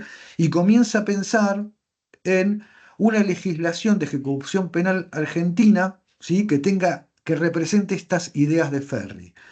Y genera lo que se denomina el campo de la criminología, digamos, penal, ¿sí? Ahora lo van a ver. Digamos, no sé si alguno conoce el sistema penitenciario bonaerense, pero hay un instituto de clasificación. Ese instituto de clasificación es un heredero de estas teorías. ¿Qué es lo que dice José Ingeniero? José Ingeniero dice que hay que hacer un análisis integral de los sujetos, pero con la mirada de Ferri, de tal manera de tener una mirada que sea, por un lado, de los factores sociales, por otro lado, de los factores antropológicos y por otro, de los factores físicos. Y en los factores físicos están todo lo que es alienación mental, psiquiatría forense, ¿sí? Y después vamos a tener todo el campo de la antropología, ¿sí? Vinculada a las medidas, a la métrica. Eso rápidamente se va desdibujando. Ya para 1920 ya no existe una idea antropológica anatómica de la criminología, pero sí hay una enorme preservación de la idea psiquiátrica y de la alienación mental, y sobre todo de los sistemas de clasificación de delincuentes, ¿sí? A ver si podemos. Bueno, acá, digamos, lo que se ven son 4 planillas extraídas de legajos de la época, en donde se ven que cada una de estas planillas tiene una cuestión diferente. La primera es de clasificación. Ese cuadro que se ve ahí, medio borroso, en realidad es un cuadro donde al operador se le permitía elegir bajo qué teoría clasificar a un sujeto que entraba en la cárcel, ¿sí? Entonces tomaba a Lombroso, tomaba a Ferri, o tomaba él mismo, José Ingenieros tenía un sistema de clasificación, entonces lo clasificaba al individuo apenas ingresaba al sistema. Y después existía un derrotero por donde iba pasando, digamos, la persona detenida, en donde se le iban haciendo fichas, se le iban haciendo evaluaciones, ¿sí? Se le hacía un seguimiento psiquiátrico, se veía la parte genética, porque recuerde que para 1905, entre 1905 y 1910 se incorpora a la medicina la idea, digamos, de la genética, ¿sí? Algo, digamos, muy moderno para la época. Y esta idea de José Ingenieros eh, llega hasta a Europa a los oídos de Ferri, y Ferri viene a la Argentina 3 veces para visitar, porque no podía creer que lo que él no había podido hacer en Italia lo estaban haciendo los argentinos acá, digamos, en la ejecución de las penas privativas de la libertad. Bien, en síntesis, ¿cuáles son los legados de la escuela positivista? Primero, la escuela positivista va a generar ciertas condiciones que después vamos a discutir porque las vamos a ver hasta la cuestión, digamos, actual, hasta problemáticas actuales. Eh, las características que tienen son, primero, el atavismo biológico, ¿sí? El atavismo moral y la peligrosidad. Son 3 características básicas de la criminología positivista. Eh, este, Esto genera un determinismo que es a la vez biológico, psicológico y sociológico, ¿sí? Un sujeto es peligroso porque tiene características biológicas, características psicológicas y porque ha estado expuesto a un ambiente social que lo convierte en peligroso. Esta es la idea central de la escuela positivista, que vamos a ver que ustedes la van a poder detectar inclusive en algunos informes criminológicos modernos, ¿sí? Esto ha sido un foco enorme de críticas en todo el mundo, ¿sí? Esto es justamente este determinismo biopsicosociológico, es a donde han apuntado la mayor parte de la artillería de todas las teorías criminológicas modernas, y le han acertado enormemente y le han dado siempre por debajo de la línea de flotación a la escuela positivista. Y si bien en lo académico, digamos, ya es imposible hablar de un positivismo criminológico, ¿sí? En muchas agencias del Estado continúa discutiéndose esta cuestión de ciertos determinismos en términos al menos sociológicos y no biológicos. El centro focal de estas ideas son el paradigma etiológico. El paradigma etiológico es esa cuestión de que estos factores de la criminalidad constituyen a un sujeto como peligroso, ¿sí? Un sujeto como peligroso porque es muy proclive a una conducta delictiva a partir de estos factores. Digamos, y son factores internos o internalizados que son para al menos estas ideas del positivismo criminológico, prácticamente irrebatibles. Es decir, una persona es muy difícil de que se corra de, de esta peligrosidad en términos de conducta delictiva si no hay una intervención muy fuerte para lograrlo. Otra cuestión que se le achaca al positivismo es el sesgo del análisis del estudio del delito. Básicamente porque le van a decir que, digamos, van a pescar peces en la pecera, ¿sí? Digamos, los positivistas estudian el crimen y al criminal en las prisiones, lugar que entendían como el natural para realizar las investigaciones, sin tener en cuenta que estos lugares pasan por un filtro selectivo, ¿sí? No todos los sujetos que cometen delitos van a la cárcel, y no todos los delitos, digamos, dependiendo de quién sea la persona, eh, permiten una condena que termine en la prisión. Esto lo vamos a ver cuando veamos a Sutherland en el delito, en las teorías sobre el delito de cuello blanco. Y finalmente, Anitúa va a decir que, bueno, al menos aunque con ciertas características muy diferentes a la de los pueblos originarios o a las discusiones modernas sobre victimología, fueron los autores positivistas los primeros en prestar mucha atención en las víctimas, ¿sí? Como foco de interés a la hora de hablar del delito. Hasta ese momento, la escuela, eh, digamos, la escuela clásica no se preocupaba tanto por la víctima, ¿sí? Eh, los positivistas se preocupan por la víctima, pero de una forma muy diferente a lo que vamos a ver más modernamente. Se preocupan por las víctimas básicamente porque es el foco de interés para justificar esta cuestión de un mecanismo específico que busque sujetos peligrosos, digamos, permanentemente, eh, como sujetos que puedan ingresar a los sistemas penales o como, digamos, sujetos sobre los cuales haya un registro y un registro y un seguimiento. Bien, hasta acá la presentación, no quiero ir mucho más allá porque ya estamos y media casi. Voy a salirme de la presentación. Bien, esto fue un derrotero muy rápido, ¿sí? Así que, digamos, todas las preguntas que tengan, porque pasamos por el positivismo como saltando un charco, casi. Así que hagan todas las preguntas que sean necesarias. ¿Entienden la diferencia fundamental entre lo que es el positivismo y la escuela clásica? ¿Les quedan dudas al respecto? Una de las cuestiones básicas les pregunto porque el positivismo no impacta de la misma manera en el Código Penal que, por ejemplo, en el Código de Ejecución Penal, ¿sí? Los impactos son enormemente diferenciales.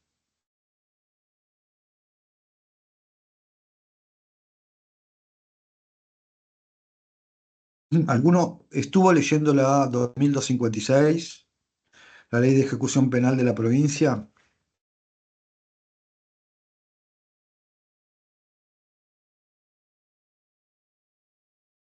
¿O ha estado en contacto con documentos criminológicos asociados al sistema penitenciario? Por ejemplo, ¿han leído informes criminológicos?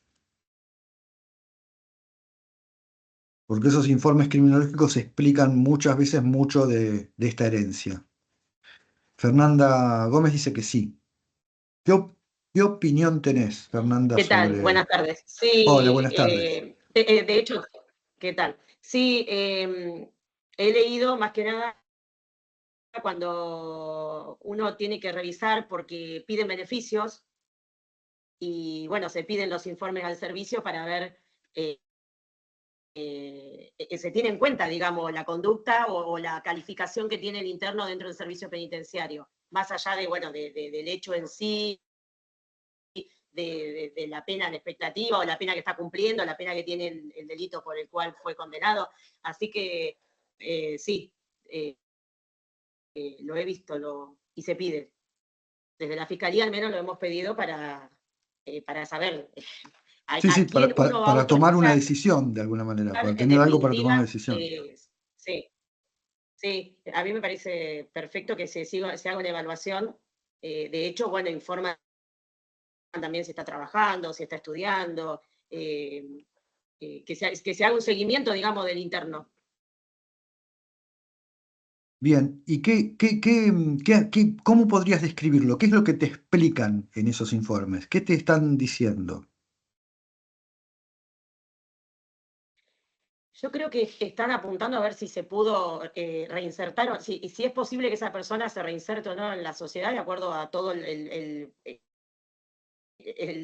su transitar dentro de la unidad penitenciaria. Creo que tiene que ver, que apunta a eso, a ver si, bueno, si tiene conductas que no son acordes, digamos, para que esté en libertad, para que esté en sociedad, creo, yo lo veo desde ese punto de vista.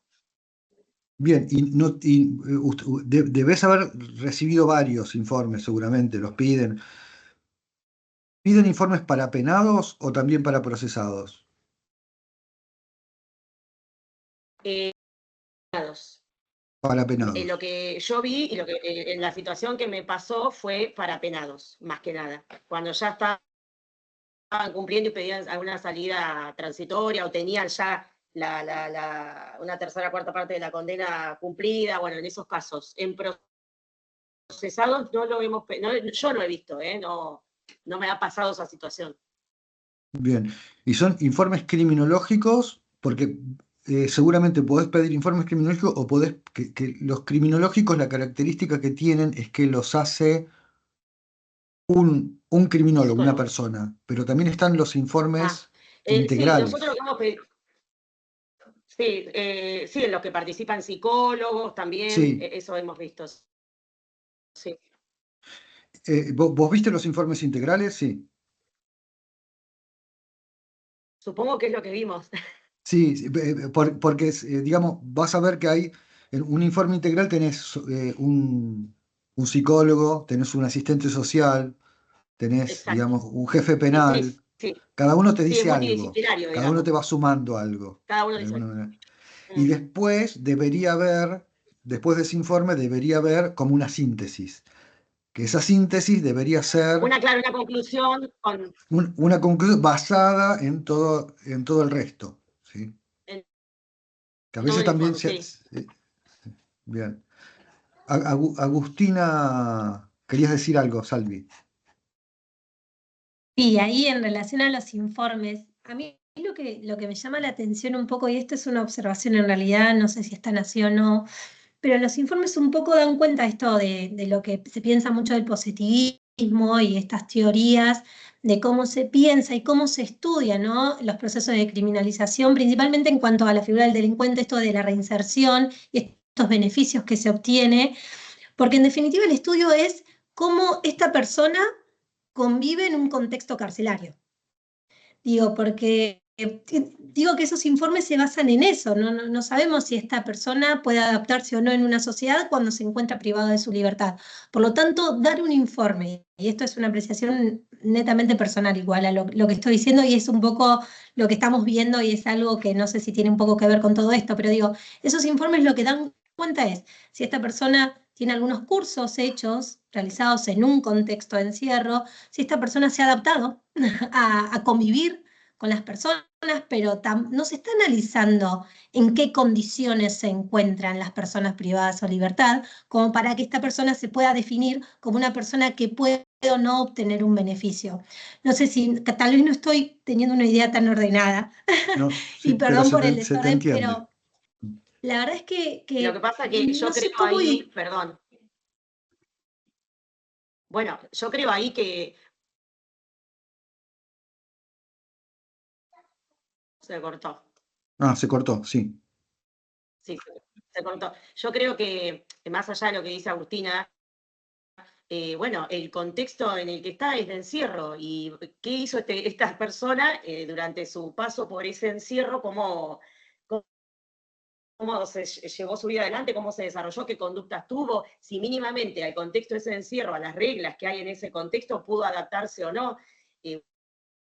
Bueno, lamentablemente estaba encerrado y hay que analizar cómo fue su paso por ese contexto, ¿no? Porque si no, tampoco nunca podríamos analizar y así como entró, va a salir sin siquiera saber en qué condiciones salió, si salió peor o más o menos se ajusta a las reglas, qué sé yo. A mí me parece muy bien que hagan esos informes, porque es más o menos tener una idea de a quién uno le va a autorizar una salida transitoria o una salida anticipada. Claro, yo lo que observo es cómo, esto pienso, ¿no? Es cómo se analiza una persona en un contexto determinado, ¿no? Para ver si está en condiciones de obtener algún beneficio. Bueno, esta persona en este contexto que es privada de su libertad y cómo están el sistema carcelario y toda la hostilidad, las situaciones de supervivencia, la mala alimentación, digo, eso permite definir, y esto es una consulta desde un lugar, inclusive puede parecer hasta ignorante, y perdón, pero siempre me lo pregunto. Esto de pensar si realmente esa persona que está en un contexto determinado con todas estas particularidades, podemos definir realmente si está en condiciones o no de adaptarse a una sociedad en libertad. Digo, porque tal vez existan otros factores que desconozco, pero me parece que el ambiente en donde ellos están es un ambiente que realmente es demasiado hostil y muy violento, y la realidad es que termina siendo un sistema de supervivencia en donde todas esas personas tratan de obtener un montón de cursos y capacitaciones como para que les den algunos beneficios, con el único fin de tener algún beneficio de la libertad, cuando en definitiva no deja de ser un derecho, independientemente de cómo se desarrolle en ese sistema carcelario. Pero para mí se tiene que analizar bien en el lugar donde están, más allá de las particularidades de la persona y cómo convive con el resto de la población carcelaria. Pero me parece que ahí hay no sé, tal vez no estoy pudiendo ser del todo clara con esta conclusión que estoy sacando, pero para mí hay que analizar bien en dónde está esa persona. Sí, sí, a ver, Agustina, yo te entiendo y yo de alguna manera a veces digo que es más importante tener buenas preguntas que convicciones. Digamos, las convicciones deberían venir después de haberse formulado ciertas preguntas profundas. Por ejemplo, que una persona se adapte a un sistema carcelario, ¿es bueno, es malo? Lo digo porque es una pregunta. Yo estuve 30 años en el sistema penitenciario y me sigo haciendo esa pregunta. ¿Hasta qué punto es bueno que una persona se adapte a un sistema carcelario o no se adapte? He estado, por ejemplo, en discusiones entre psicólogos y jefes de penal sobre ciertas conductas de ciertas personas que iban a volcarse en un informe integral, en donde la psicóloga con buen tino planteaba, mirá, esta persona es conflictiva en ese pabellón porque hay algo que se está movilizando en él y te va a generar conflictos. Y el jefe penal decía, yo, bueno, hacé lo que vos quieras, pero a mí me está generando problemas y yo le voy a hacer un informe negativo. Entonces, digamos, una persona eh, adaptada, quizás no genere problemas en una unidad carcelaria. Eso que no genere problemas, ¿es bueno o es malo? ¿Sí? ¿Hay algún impacto en su subjetividad, digamos? Si alguien, si hay a cualquiera de nosotros, si hay algo que nos impacte en nuestra subjetividad y nos obligue a hacer un cambio, eso no viene sin conflictos. No es un fenómeno que dice, bueno, mira, a partir de ahora voy a pensar las cosas completamente diferentes, voy a cambiar el rumbo de mi vida completamente, ¿sí? Entonces, yo me he hecho esas preguntas también, y entiendo que todavía no hay una respuesta porque no, digamos, seguimos todavía anclados en algunas ideas que se han fijado desde hace muchísimo tiempo y que las hemos tomado como vienen, como costumbre, como mito, ¿sí? Hay un caso de un psicópata, me voy a acordar el nombre, después se los voy a pasar en todo caso, que estuvo en Francia, digamos, detenido por violar y matar mujeres, ¿sí?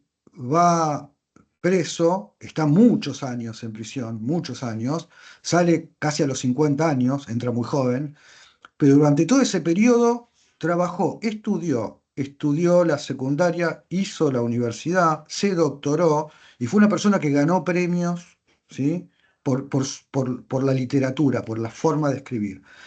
Sale libre, se va a Estados Unidos, se pierde por mucho tiempo, 5 o 6 años después descubren que en Estados Unidos siguió matando gente, ¿sí? Se había educado, digamos, hay muchos mitos que tenemos sobre qué es la educación, es el trabajo, digamos, y todavía no tenemos en claro, no tenemos muy bien en claro qué es lo que realmente funciona en esto que pensamos que es lo que podría mejorar la performance de una persona para que no vuelva a entrar en conflicto con la ley penal, ¿sí? Yo les diría a esta altura que hay más preguntas que respuestas de eso, pero bueno. Yo sí les puedo plantear, digamos, que hay formas de entenderlo y las escuelas tienen distintas formas de entenderlo esto, ¿sí? Vamos a ver más adelante que hay autores que van a decir completamente lo contrario. Van a tener una postura muy crítica a esta forma en que nosotros, por ejemplo, estamos haciendo ejecución de la pena, ¿sí? En ese sentido, la escuela clásica que vimos la semana pasada tenía una postura bastante más concreta en relación a la finalidad de la cárcel, que tiene que ver con el ejemplo, con el efecto ejemplificador de la condena. ¿Sí? Ya no se espera resocializar o rehabilitar a alguien, sino lo que se espera es, bueno, si vos cometés transgredís determinadas normas, la consecuencia es esta, vas a quedar privado de libertad durante tanto tiempo. Entonces, ahí lo que se piensa es una suerte de medida que sea como de alguna manera justamente ejemplificadora, no solamente para el que comete el delito, sino para el resto de la sociedad que no quiere perder su libertad y ve que aquella persona que transgredió una norma perdió la libertad. ¿Sí? Entonces la cárcel no sería nada más que eso, es la sanción que le corresponde a la transgresión de la norma, pero no se está esperando de la cárcel nada más que eso. ¿Sí? Es como la retribución por haber violentado o transgredido una norma.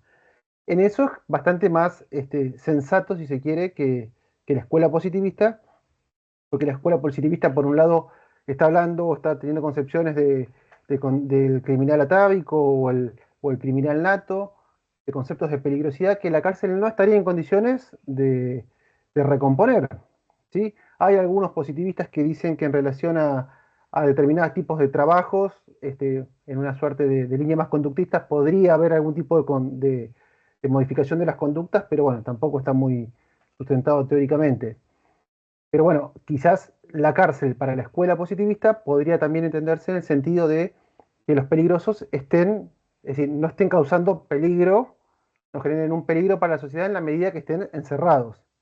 Pero tampoco eso tiene un efecto rehabilitador para aquellas personas que están condenadas. Lo que sucede, como ya lo vamos viendo a medida que Lo que avanza, sería es la que, prevención especial negativa. exactamente, Mm. que vamos pensando que, bueno, que en realidad vamos viendo, digo, que en realidad la cárcel está ahí hace cientos de años y cada uno le puede encontrar una función distinta, pero bueno, todavía no hay consenso ni tampoco demasiados resultados positivos acerca de los efectos de la cárcel, ¿no?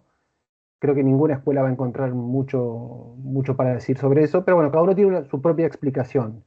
¿Sí? Así como cada escuela explica de qué manera considera que se genera el delito, qué es lo que genera delito, también cada escuela sostiene una explicación distinta de para qué debería estar la cárcel o para qué está la cárcel. Pero bueno, pues vemos que en las prácticas esas explicaciones se solapan y no encontramos resultados demasiado favorables casi desde ningún punto de vista de los que vamos a ir viendo a medida que avance el curso.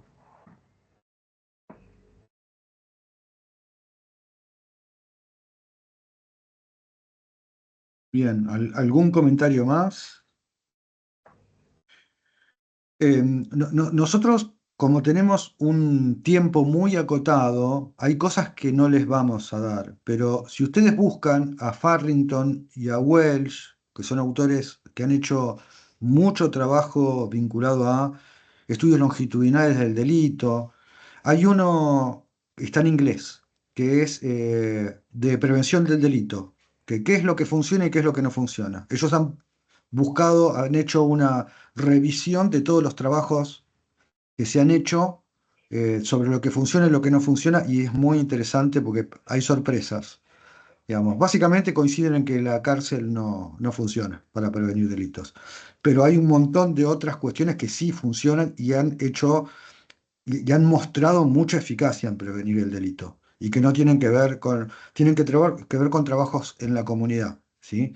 La cárcel, lo que plantean es que es el último, el último eslabón, digamos, de toda una cadena de conflictos que termina básicamente fortaleciendo, digamos, todos las distancias conflictivas y las distancias sociales y que en ese sentido no es muy difícil que pueda generar algo positivo, pero bueno, es una idea de estos autores. Hay otros autores que consideran que la cárcel es el único medio de rehabilitación posible para cuando se cometió un delito, ¿sí? La idea es que no acepten ninguno ni otro, ¿sí? Yo les tiro estos datos, digamos, la idea es que en algún momento ustedes, basados en evidencia, basados en su experiencia, entiendan que hay muchas formas de entender la criminología, de que ustedes van a estar posicionados y quizás hasta puedan decir, yo estoy más posicionado de este lado, de esta escuela, que de esta otra escuela.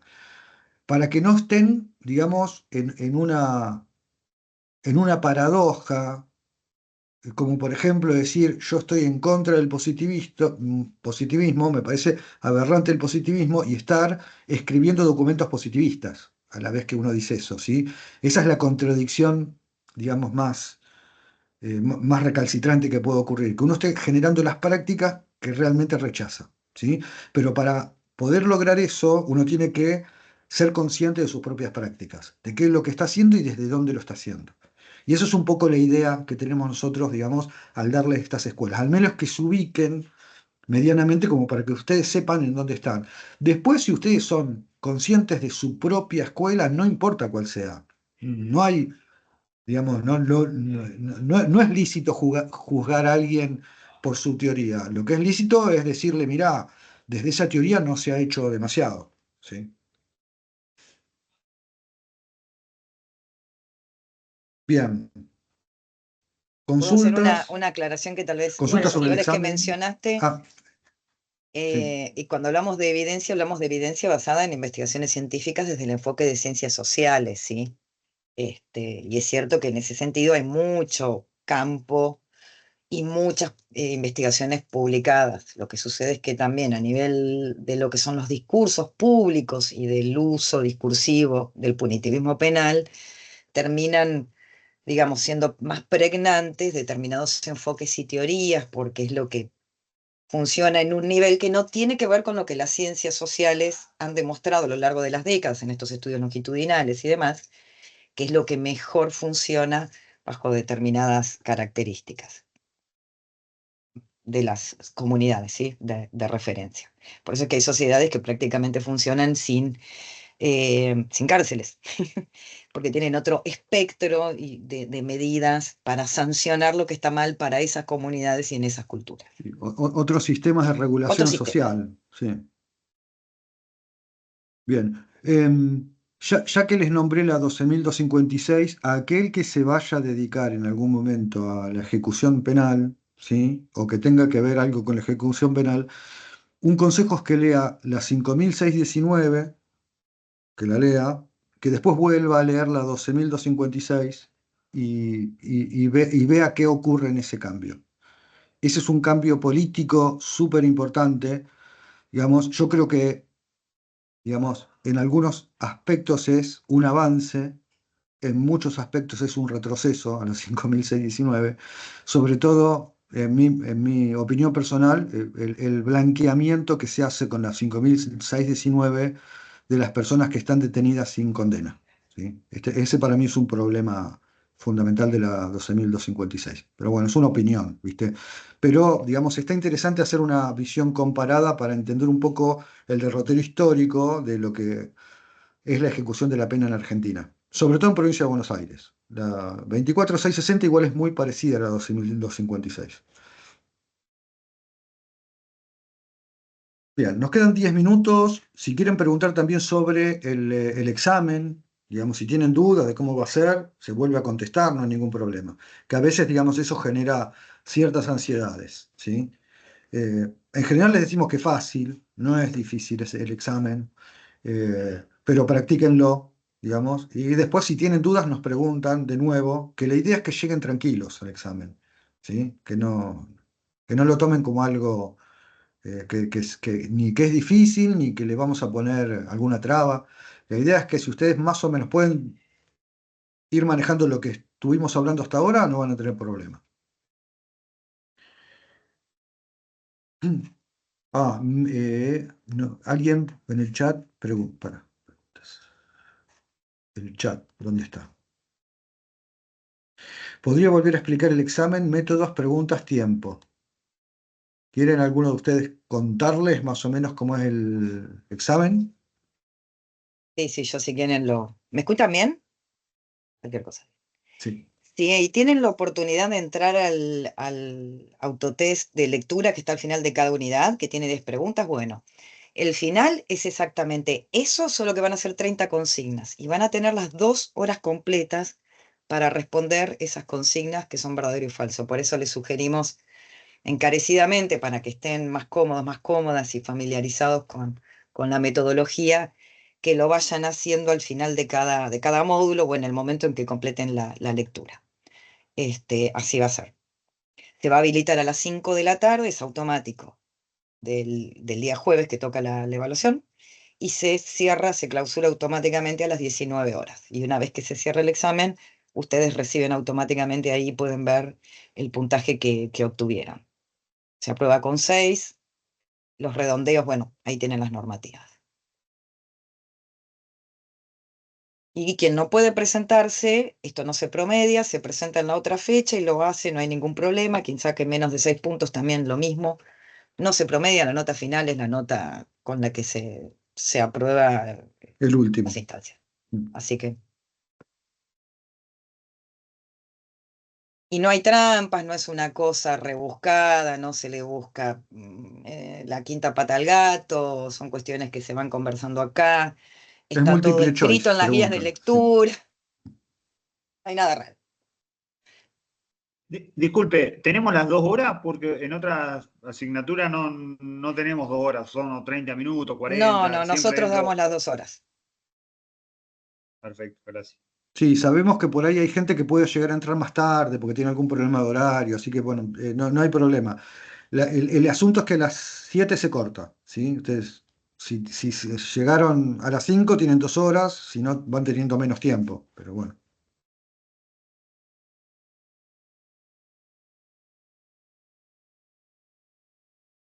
Bien. ¿Alguna otra duda? Estamos acá para eso, ¿eh? Para tratar de que se queden sin dudas, vayan tranquilos a dormir y después mañana trabajen en paz. La idea es que no perturbarlos en su vida cotidiana y que les sirva de algo esto, al menos. Por lo visto no son Bien, tantas las personas que están en el fuero penal, tal vez hay más de familia, claro. que ojo, no están exentas las valoraciones o algunas prácticas de cierta moralidad o un tufillo positivista, ¿no? Ahí veo varias caras que Sí, sí. asienten, porque, digo, insisto con la pregnancia de los discursos y de las prácticas, especialmente no en algunas disciplinas, pienso en la mía, que soy psicóloga, o desde trabajo social, a veces puede haber un solapamiento discursivo, ¿no? Cuando uno asimila ciertas prácticas institucionales o esta cuestión de, bueno, voy a escribir en la jerga que me entienda el juez, la jueza, o quien va a tener que tomar una decisión sobre esto, y ahí recurro a todo un bagaje conceptual que claramente está teñido de una perspectiva ligada al positivismo o estas valoraciones. Inclusive también de familia, yo les digo mucho en penal y en familia también, hay mucho este deber ser, ¿no? De cómo ser una buena mamá, cómo ser un buen papá, Claro. cómo debe ser la familia. Digo, esto también se ve plasmado, estas teorías en otros fueros que si bien estamos en esto, enmarcados del deber ser y el ideal muchas veces que muchas veces está arraigado por los propios conceptos de los profesionales que intervienen, por ejemplo, en los informes interdisciplinarios, de los propios equipos de los juzgados de familia, vemos mucho esto, ¿no? El señalamiento a estas cuestiones que tienen que ver con el ser una buena madre o ser un buen papá. Sí, sí, el concepto de familia, esta cuestión de Concepto de unidad familia familiar tradicional. doméstica mínima, padre, madre, hijo, cuando digamos en algunas regiones donde el ambiente es hostil, no es una buena estrategia. Entonces tenés o familias extendidas, o familias diversas, o familias, digamos, hay otras formas también o los cuidadores, no siempre son De las ser madres los familia. cuidadores, pueden ser las tías, las abuelas, o alguna persona que no directamente sea un pariente directo. Bueno, hay como, desde la antropología eso nos parece natural porque lo vemos en el resto de las comunidades, es así, digamos. Lo que pasa es que en el occidente hay una idea de esta familia nuclear muy arraigada, ¿no? Entonces, Y bueno, nueva a la vez, que tiene que claro, ver con estas políticas y policías de las familias que son contemporáneas, más bien digo, hace no muchos siglos no existía siquiera la idea de niño, como bien lo planteaste. claro. Bien. Bueno, quieren que vayamos cerrando, ya son y 57. Vamos cerrando, nos vemos entonces la próxima clase. Si tienen dudas, anótenlas, si se les ocurren, todo lo que se les ocurra, lo anoten y lo podemos charlar también en la clase que viene.